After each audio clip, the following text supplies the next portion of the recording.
Good morning students. आज मैं आपको मैनेजमेंट इंफॉर्मेशन सिस्टम, प्रबंध सूचना प्रणाली, बैंकों में प्रबंध सूचना प्रणाली, ठीक है, मैनेजमेंट इंफॉर्मेशन सिस्टम MIS इन बैंक्स के बारे में बताऊंगी।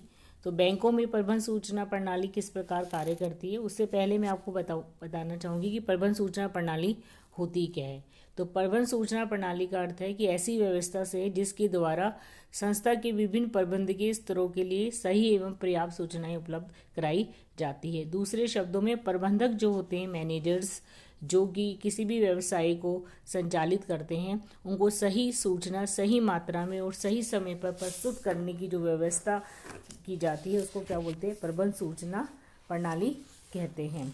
तो प्रबंध सूचना प्रणाली की अगर हम परिभाषा देखें तो कुंट्स एवं विरिच के शब्दों में प्रबंध सूचना प्रणाली उपकरण से संबंधित आंतरिक एवं बाह्य सूचनाओं का एकीकरण करना, उनको इकट्ठा करना, उनका युग्मन करना, तुलना करना, विश्लेषण करना, उन्हें सही समय पर प्रभावी एवं कुशलता पूर्वक प्रदान करने की जो औपचारिक प्रणाली होती है, जो फॉर्मल सिस्टम जो सेटअप किया जाता है, उसको क्या बोलते हैं? प्रबंध सूचना प्रणाली। RC ड्यूड्स के अनुसार प्रबंध सूचना प्रणाली की पद्धति है जो प्रबंध को प्रगति की जांच करने, व्यवसाय की प्रगति कैसी है, निष्पादन का मापन करने के लिए, परफॉर्मेंस कैसी चल रही है, प्रगति को जानने के लिए और विभिन्न विकल्पों का मूल्यांकन करने तथा सुधारात्मक कार्यवाही करने के लिए आवश्यक सूचनाएं उपलब्ध कराई जाती है, वो क्या कहलाती है? प्रबंध सूचना प्रणाली। तो प्रबंध सूचना प्रणाली से अभिप्राय एक ऐसी व्यवस्था से होता है जिसमें प्रबंधकीय स्तर जो होते हैं, जलनी व्यवसाय में 3 स्तर होते हैं। एक तो सबसे टॉप लेवल वाला होता है जिसको स्ट्रेटेजिक मैनेजमेंट, व्यूहात्मक प्रबंध स्तर बोलते हैं। इसमें दीर्घकालीन नियोजन के लिए निर्णय लिए जाते हैं, जैसे नए संयंत्र की स्थापना करना, नए बाजार में प्रवेश करना। और उसके बाद होता है मध्य वर्गीय, ठीक है, मिडल लेवल मैनेजमेंट, इसको हम टेक्टिकल मैनेजमेंट बोलते हैं। इसके अंदर दीर्घकालीन नीति के क्रियान्वयन के संबंध में विस्तृत नियोजन के निर्णय को सम्मिलित किया जाता है। और तीसरा निचले स्तर पर जो सबसे लोवेस्ट लेवल होता है, परिचालन प्रबंध, ऑपरेशनल मैनेजमेंट, इसमें व्यवसाय के दैनिक नियमित कार्यों के संबंध में निर्णय क्रियान्वित को सम्मिलित किया जाता है। तो प्रबंध सूचना प्रणाली में इन विभिन्न स्तरों के लिए अलग अलग प्रकार की सूचनाओं की आवश्यकता होती है, इसलिए प्रबंध सूचना प्रणाली में इनकी आवश्यकताओं के अनुरूप जो है वो सूचना प्रदान की जाती है। ऐसी व्यवस्था की जाती है कि हर लेवल के मैनेजमेंट को उनको डिसीजन मेकिंग के लिए, प्रबंध करने के लिए, नियोजन, संगठन, नियंत्रण और निर्णय का कार्य करने के लिए जो सूचनाओं की आवश्यकता होती है वो प्रदान की जा सके। तो इस प्रकार प्रबंध सूचना प्रणाली की जो प्रमुख लक्षण और विशेषताएं हैं वो इस प्रकार है। एक तो ये प्रबंध अनुमुखी होती है। प्रबंध सूचना प्रणाली प्रबंध अनुमुखी होती है क्योंकि प्रबंधकों को समय पर उनकी जो वांछित सूचना उपलब्ध कराने के लिए जो है इसकी व्यवस्था की जाती है। तो इसकी जो रचना होती है, सर्वप्रथम जो उच्च प्रबंधक होते हैं, टॉप लेवल, उनकी आवश्यकता को ध्यान में रखकर की जाती है। उसके बाद मध्यम स्तरों, क्रियात्मक प्रबंध की आवश्यकता को ध्यान में रखकर जो है सूचनाएं प्रदान की जाती हैं। दूसरा, विशिष्ट उद्देश्य। प्रबंध सूचना प्रणाली जो प्रबंध के विशिष्ट उद्देश्यों की पूर्ति के लिए जो हैं उनको नियोजन, संगठन, नियंत्रण आदि के लिए समग्र एकीकृत किए जाते हैं और उनको जो है प्रोसेसिंग करके और आवश्यकता के अनुसार संबंधित अधिकारी को सूचनाएं प्रदान की जाती है। संप्रेषण की प्रक्रिया, कम्युनिकेशन की प्रक्रिया, इसके द्वारा जो सूचनाएं एकत्रित की जाती है वो जो संबंधित निर्णय होती है उन्हें पुनः उपलब्ध कराई जाती है प्रबंधकों को निर्णय लेने के लिए और उनको कम्युनिकेट कर दी जाती है जिसके आधार पर वो डिसीजन ले सके। प्रस्तुतिकरण, उसको एक योजनाबद्ध प्रणाली के रूप में सभी सूचनाओं का प्रस्तुतिकरण करना पड़ता है। उनकी आवश्यकताओं को ध्यान में रखकर प्रबंधकों को जो भी सूचनाएं को योजनाबद्ध होनी चाहिए ताकि जो उनका निर्माण संस्था के भावी उद्देश्य, आवश्यकता तथा विकास को ध्यान में रखकर किया जाना चाहिए।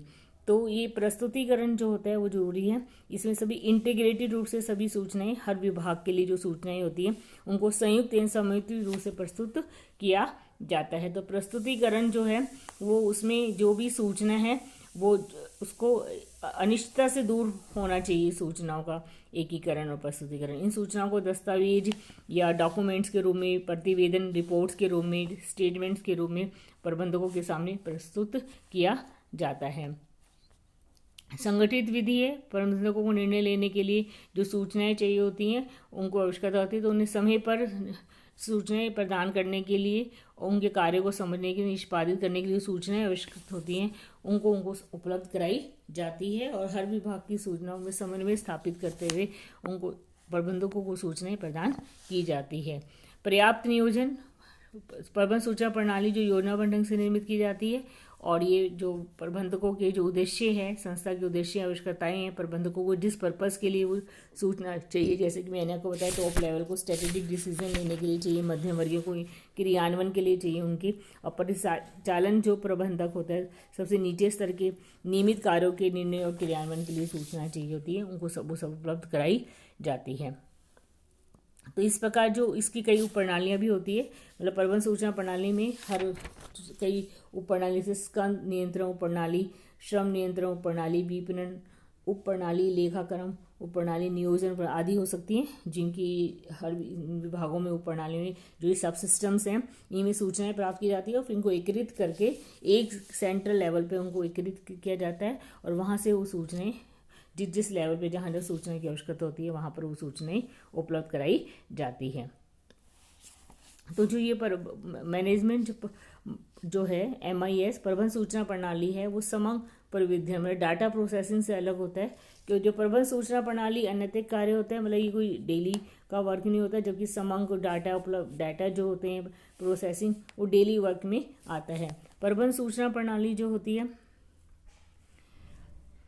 प्रबंध सूचना प्रणाली जो होती है उसमें सूचना प्रदान मतलब वो इंटेलिजेंस ओरिएंटेड होती है, ये सूचनाएं समय पर दी जाए, जबकि जो समंक जो होते हैं वो लेखांकन के आधार पर होती हैं, मतलब अकाउंटिंग के लेवल पर। और जब प्रबंध सूचना प्रणाली में उद्देश्य को ध्यान में रखकर सूचनाएं प्रदान की जाती है। भविष्य मूलक होती है प्रबंध सूचना प्रणाली, और जबकि डाटा प्रोसेसिंग होती है वो जो हमारी हिस्टोरिकल डाटा है उनके आधार पर बेस होती है। प्रबंध सूचना प्रणाली जो आंतरिक और बाह्य दोनों वातावरण से संबंधित होती है। प्रबंधकों को निर्णय लेने के बाह्य वातावरण से संबंधित सूचनाएं भी चाहिए होती है, जो उनको न्यूज़पेपर्स के द्वारा या मैगजीन्स या अन्य सर्वे या उनसे प्राप्त होती है। जबकि जो डाटा प्रोसेसिंग होती है समग्र प्रबंधन जो होता है वो आंतरिक वातावरण में से होता है। प्रबंध सूचना प्रणाली में प्रबंधकीय परिणाम प्राप्त होते हैं, जबकि समग्र प्रबंधन से गैर प्रबंधकीय परिणाम लेखांकन की दृष्टि से इनको किया जाता है। प्रबंध सूचना प्रणाली की गणनाएं जटिल होती है, जबकि जो हमारी डाटा प्रोसेसिंग में वो गणनाएं जो होती हैं कैलकुलेशन वो जनरली आधारभूत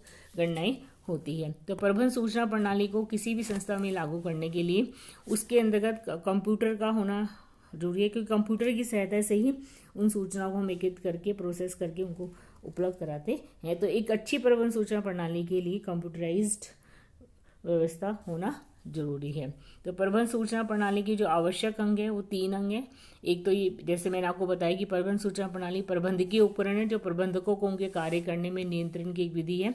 तो इसमें इस प्रणाली में संगठन के सभी स्तरों पर वांछनीय सूचनाएं उपलब्ध कराई जाती है ताकि प्रबंधकों को कार्य सफलतापूर्वक निष्पादन किया जा सके।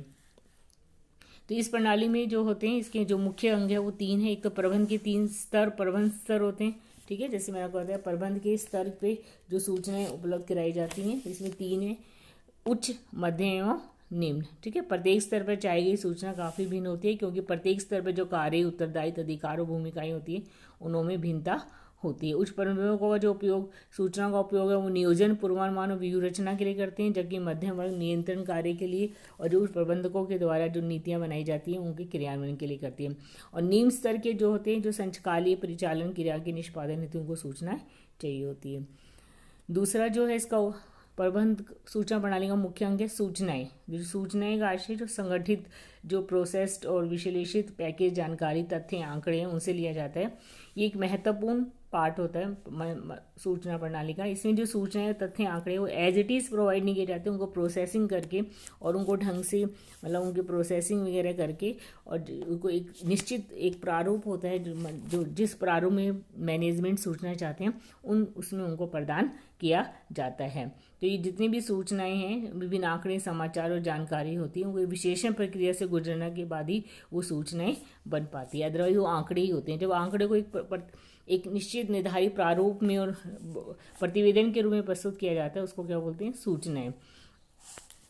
और जो तीसरा जो इसका है प्रणाली, किसी भी प्रबंध सूचना प्रणाली को लागू करने के लिए एक सिस्टम व्यवस्था होती है जिसमें सिस्टम की व्यवस्था की जाती है। जैसे मैंने आपको पहले ही बताया था, कई तरह की उप प्रणालियाँ भी हो सकती है, जैसे श्रम उप प्रणाली, ठीक है, उत्पादन उप प्रणाली, विपणन उप प्रणाली, लेखांकन उप प्रणाली और नियोजन उप प्रणाली। इन सब में जो सूचनाएं होती हैं उनको एक संगठित रूप से हम मैनेजमेंट इंफॉर्मेशन सिस्टम के अंतर्गत उनको एकीकृत करते हैं। तो नेक्स्ट क्लास में हम पढ़ेंगे कि बैंकों में जो प्रबंधकीय सूचना प्रणाली है उसको किस प्रकार लागू किया जाता है और क्या टेक्निक्स हैं जिसके अंतर्गत क्या टेक्निक्स अपनाई जाती है बैंकों में, और बैंकों में प्रबंधकीय सूचना प्रणाली की क्या उपयोगिता है, इसके बारे में हम पढ़ेंगे। Thank you.